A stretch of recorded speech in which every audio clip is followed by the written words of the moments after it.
ফের জল সীমান্ত পেরিয়ে অনুপ্রবেশের ছক বানচাল। উত্তর 24 পরগনার হিমনগরে জালে 2 বাংলাদেশি। হিমনগর কোস্টাল থানার জালে এক মহিলা সহ 2। আরও একবার আপনাদের জানাই, ফের জল সীমান্ত পেরিয়ে অনুপ্রবেশের ছক বানচাল। উত্তর 24 পরগনার হিমনগরে জালে 2 বাংলাদেশি। জল সীমান্ত পেরিয়ে অনুপ্রবেশের ছক। উত্তর 24 পরগনার হিমনগরে জালে 2 বাংলাদেশি। হিমনগর কোস্টাল থানার জালে এক মহিলা সহ 2। আবারও জল সীমান্ত পার হয়ে ভারতে 2 জন বাংলাদেশি অনুপ্রবেশকারী। উত্তর 24 পরগনার হিমনগরে জালে 2 বাংলাদেশি।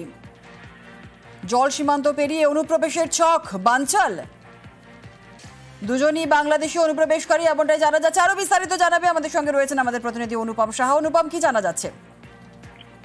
হ্যাঁ দেখো জুনেলা, এই যে হিঙ্গলগঞ্জের যে হিমনগর কোস্টাল থানা এরিয়া, সেখান থেকে 2 জন বাংলাদেশিকে জল সীমান্ত পার হয়ে ভারতে ঢোকার অপরাধে তাদেরকে গ্রেফতার করেছে। তাদের মধ্যে একজনের নাম বেল্লাল হোসেন, আর একজনের নাম কুলসুম বিবি। এরা 2 জনের জলসীমা পার করে ভারতে ঢুকে কালীতলা বলে যে এলাকা, সেই এলাকা দিয়ে তারা ঘোরাফেরা করছিল। সেই সময় হিমনগর থানার পুলিশের যে কর্তব্যরত যারা পুলিশ, তাদের চোখে পড়ে। তারা তাদেরকে ধরে তাদেরকে জিজ্ঞাসাবাদ করলে তাদের কথাবার্তায় অসঙ্গতি পেলে তখন তাদেরকে থানায় নিয়ে গিয়ে তাদেরকে জিজ্ঞাসাবাদ করলে তখন তারা জিজ্ঞাসা করে যে তারা 2 জনই সাতক্ষীরার বাসিন্দা এবং তারা অবৈধভাবে জল সীমান্ত পার হয়ে ভারতে ঢুকেছে এবং তারপরেই তাদেরকে থেকে বাংলাদেশের বিভিন্ন রকমের নথি পায়, বাংলাদেশের কাগজপত্র পায় এবং তারপরে তাদেরকে গ্রেফতার করেছে হিমনগর থানার পুলিশ। বেশ, ধন্যবাদ।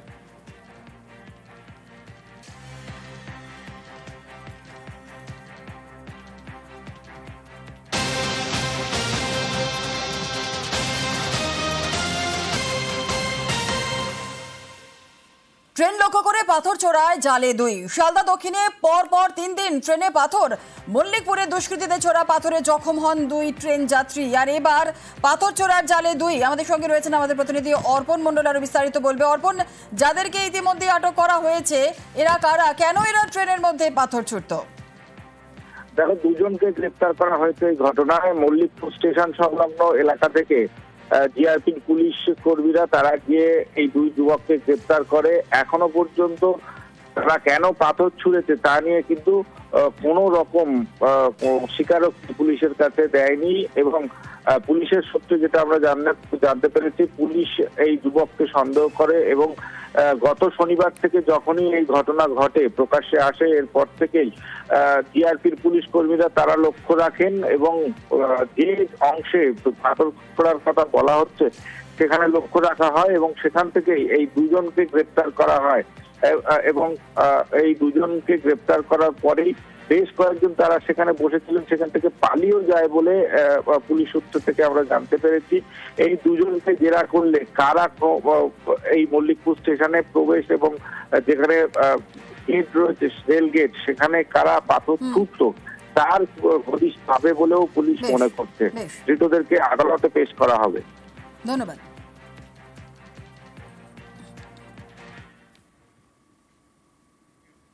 আসছি পরবর্তী খবরে। ভাঙড়ে ফের জমি আন্দোলনের মেঘ। বাম আমলে পাট্টা বিলিয়ার সেই জমি ব্যবসায়ীকে বিক্রি। ভাঙড়ে বিক্ষোভের কেন্দ্রে 170 বিঘা জলা জমি। এবারও পরিবেশ ও প্রকৃতি প্রশ্নে।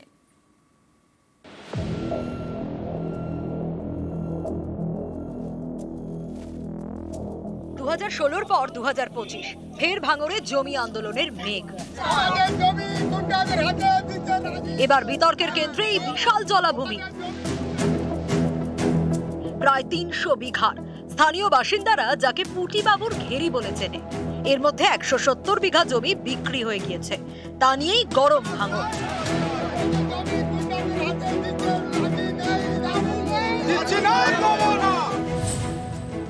এই 170 বিঘা জলাজমির মধ্যে 50 বিঘা জমির পাট্টা বিলি হয় বাম আমলে। অনেক ক্ষেত্রে বাবার পাট্টা পাওয়া জমি এখন সন্তানেরা ভোগ করছেন। অভিযোগ, বাকি 120 বিঘা জমি অনেকেই পাকাপাকি ভাবে দখল করে ফেলেছেন। সম্প্রতি বিতর্ক বাধে যখন পাট্টা জমি সহ এই 170 বিঘা জমি কলকাতার এক ব্যবসায়ী কিনে নেন। ব্যবসায়ী জমি ঘেরার চেষ্টা করতেই বিক্ষোভ দেখান গ্রামবাসীরা।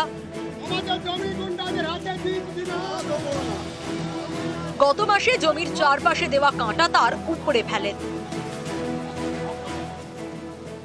আমাদের জমি জোর করে নিয়ে ধান্দা করতে, আমাদের জমি আমাদের কিছু না বলার কারণে ঘিরে নিচ্ছে। আমরা কালে এসে ভেঙে দিচ্ছি। আমাদের কাগজপত্র দলিল পাট্টা সব আছে, টাকার স্বার্থে ওই ওরা সব জোর করে জমি ঘিরে নিচ্ছে, না বলে আমার সঙ্গে বলা না করে। স্থানীয়দের অভিযোগ, ব্যবসায়ীকে জমি বিক্রির পিছনে হাত রয়েছে এক তৃণমূল নেতার।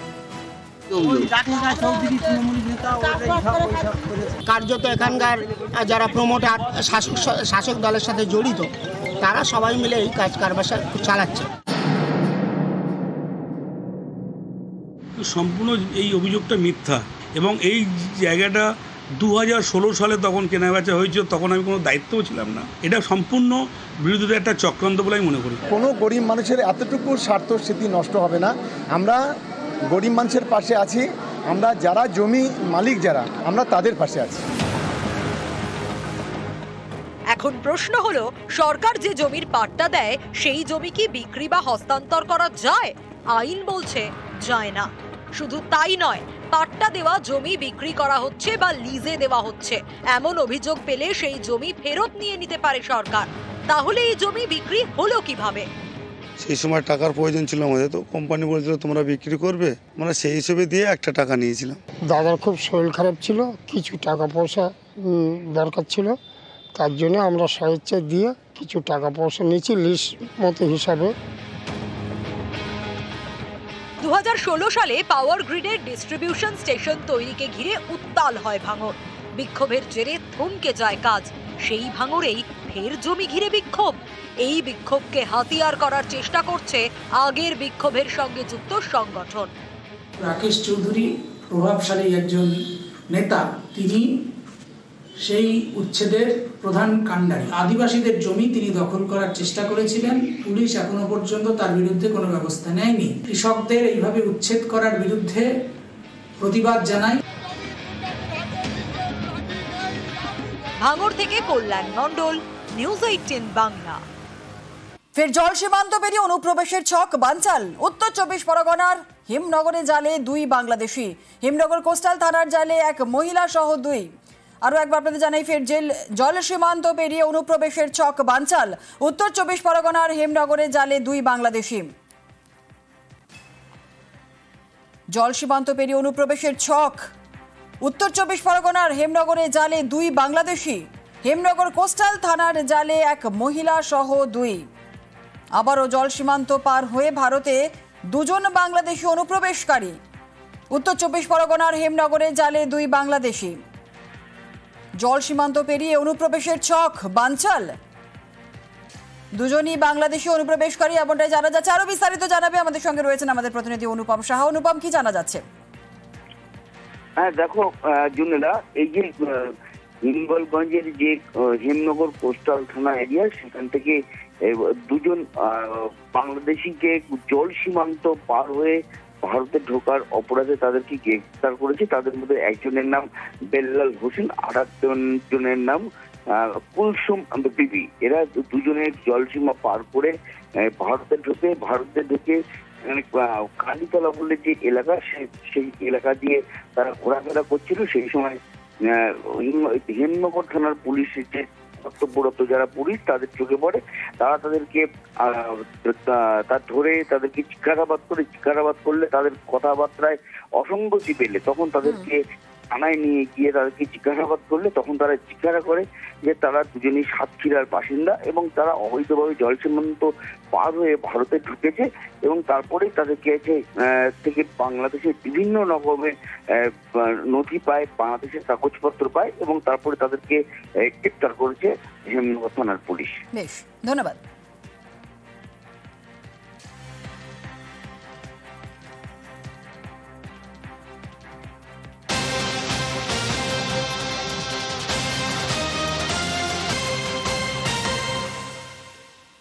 ট্রেন লক্ষ্য করে পাথর ছোড়ায় জালে 2। শিয়ালদা দক্ষিণে পর 3 দিন ট্রেনে পাথর। মল্লিকপুরে দুষ্কৃতীদের ছোড়া পাথরে জখম হন 2 ট্রেন যাত্রী। আর এবার পাথর ছোড়ার জালে 2। আমাদের সঙ্গে রয়েছেন আমাদের প্রতিনিধি অর্পণ মণ্ডল, আরো বিস্তারিত বলবে। অর্পণ, যাদেরকে ইতিমধ্যে আটক করা হয়েছে এরা কারা, কেন এরা ট্রেনের মধ্যে পাথর ছুড়ত? দেখো, দুজনকে গ্রেপ্তার করা হয়েছে এই ঘটনায়। মল্লিকপুর স্টেশন সংলগ্ন এলাকা থেকে জিআরপি পুলিশ কর্মীরা তারা গিয়ে এই 2 যুবককে গ্রেপ্তার করে। এখনো পর্যন্ত তারা কেন পাথর ছুঁড়েছে তা নিয়ে কিন্তু কোনো রকম স্বীকারোক্তি পুলিশের কাছে দেয়নি। এবং পুলিশের সূত্রে যেটা আমরা জানতে পেরেছি, পুলিশ এই যুবককে সন্দেহ করে এবং গত শনিবার থেকে যখনই এই ঘটনা ঘটে প্রকাশ্যে আসে, এরপর থেকেই জিআরপির পুলিশ কর্মীরা তারা লক্ষ্য রাখেন এবং যে অংশে পাথর ছোড়ার কথা বলা হচ্ছে সেখানে লক্ষ্য রাখা হয় এবং সেখান থেকেই এই 2 জনকে গ্রেপ্তার করা হয়। এবং এই 2 জনকে গ্রেপ্তার করার পরেই বেশ কয়েকজন তারা সেখানে বসেছিলেন, সেখান থেকে পালিয়েও যায় বলে পুলিশ সূত্র থেকে আমরা জানতে পেরেছি। এই 2 জনকে জেরা করলে কারা এই মল্লিকপুর স্টেশনে প্রবেশ এবং যেখানে গেট রয়েছে রেল গেট সেখানে কারা পাথর ছুটতো তার হদিশ পাবে বলেও পুলিশ মনে করছে। ধৃতদেরকে আদালতে পেশ করা হবে। ধন্যবাদ।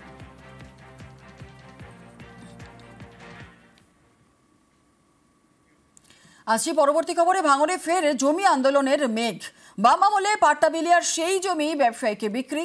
ভাঙড়ে বিক্ষোভের কেন্দ্রে 170 বিঘা জলা জমি। এবারও পরিবেশ ও প্রকৃতি প্রশ্নে।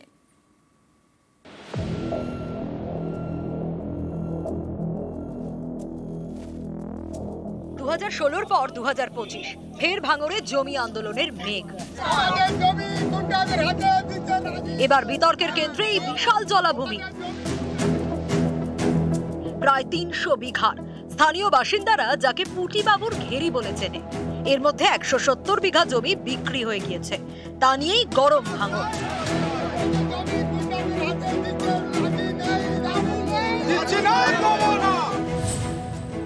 এই 170 বিঘা জলাজমির মধ্যে 50 বিঘা জমির পাট্টা বিলি হয় বাম আমলে।